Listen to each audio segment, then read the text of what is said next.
Baik, Assalamualaikum dan salam sejahtera. Hari ini kita nak belajar Jom Bergayut Songsang. Okey, kemahiran gimnastik asas Jom Bergayut Songsang dalam pendidikan jasmani tahun 6. Baik, standard pembelajaran kita pada hari ini ialah 1.3.1 iaitu bergayut pada palang dengan posisi badan songsang. Baik, objektif kita hari ini ialah murid berkebolehan bergayut pada palang dengan posisi badan songsang. Seterusnya, apa itu bergayut songsang? Bergayut songsang pada palang dengan posisi songsang memerlukan kekuatan dan daya tahan otot bahagian tangan. Murid perlu mengawal imbangan badan agar tidak terjatuh atau tercedera. Baik, ini contoh bergayut songsang. Okey, kita dapat perhatikan seperti yang terdapat pada GIF di sebelah. Ini cikgu petik daripada video daripada laman YouTube Cikgu Safwan. Baik, seterusnya. Langkah keselamatan sebelum melakukan gayut songsang. Pastikan palang berkeadaan selamat untuk digunakan. Contoh palang yang selamat digunakan. Apa yang dimaksudkan dengan palang berkeadaan selamat untuk digunakan? Bermaksud palang tu mestilah dalam keadaan yang tidak berkarat, kukuh ataupun kuat dan tidak patah. Jadi kalau palang tu berkarat, ada longgar, goyang-goyang dan sebagainya, itu tidak selamat digunakan. Seterusnya, kita mesti elakkan menggenggam palang terlalu kuat bagi memudahkan kamu bergayut. Jika kita menggenggam palang terlalu kuat, tangan kita akan jadi cepat sakit ataupun letih. Jadi kita tak dapat nak bergayut dengan lebih lama dan menyusahkan kita semasa kita bergayut. Dan yang terakhir, kita jangan lakukan tanpa pengawasan guru atau ibu bapa. Jika di sekolah, kita buat ataupun kita lakukan aktiviti bergayut ini mesti dengan pengawasan guru, dan jika di rumah ataupun di taman permainan, kita mesti lakukan aktiviti bergayut ini dengan pengawasan daripada ibu bapa. Hal ini kerana dapat mengelakkan kita daripada berlaku kemalangan atau kecederaan.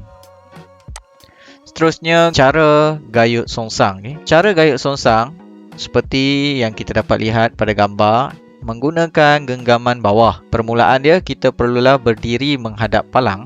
Seterusnya, genggam palang dengan genggaman bawah. Okey, genggaman bawah. Seterusnya, kita lonjak dengan ekstensi badan dan rapat pada palang.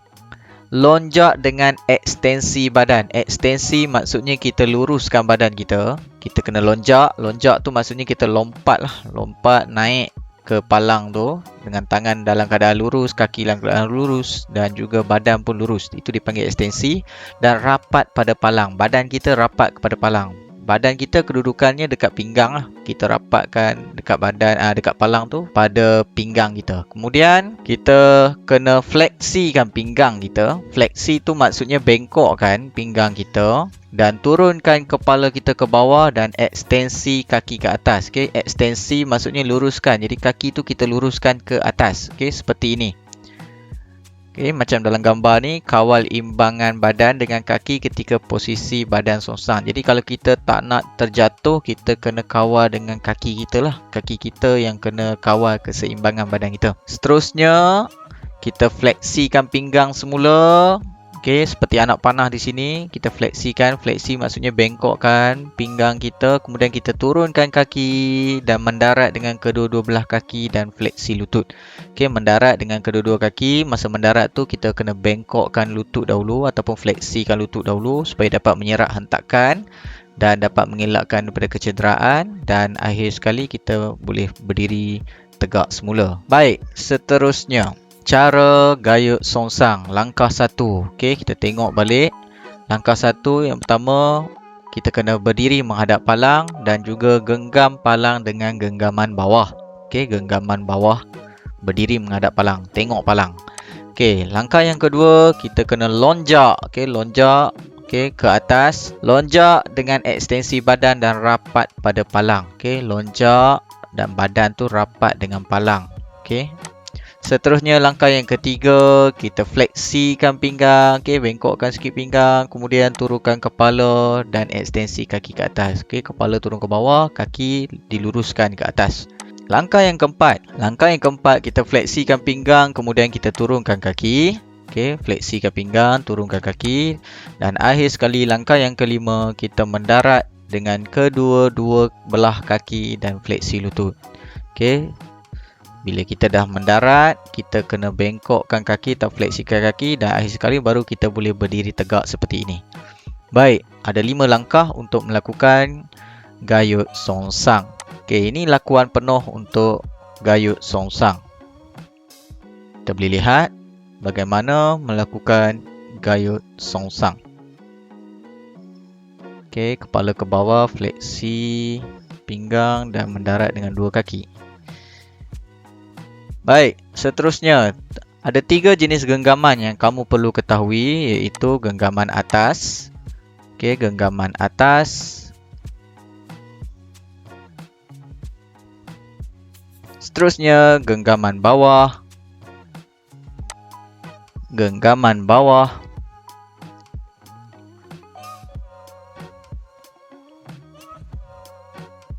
Dan yang terakhir, genggaman campuran.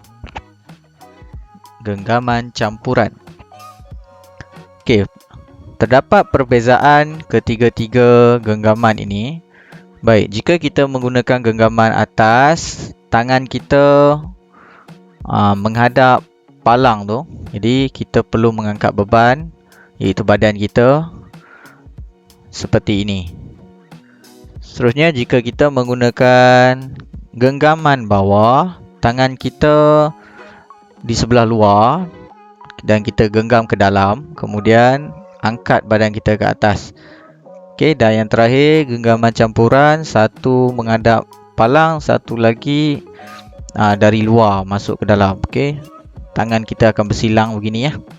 Jadi untuk melakukan aktiviti bergayut songsang ni, kita disarankan menggunakan genggaman bawah. Okey, kita disarankan menggunakan genggaman bawah. Jadi pada pendapat kamu, genggaman manakah yang paling sesuai ketika bergayut songsang? Okey, kita ada 3 genggaman. Jadi pada pendapat kamu, genggaman mana yang paling sesuai ketika bergayut songsang?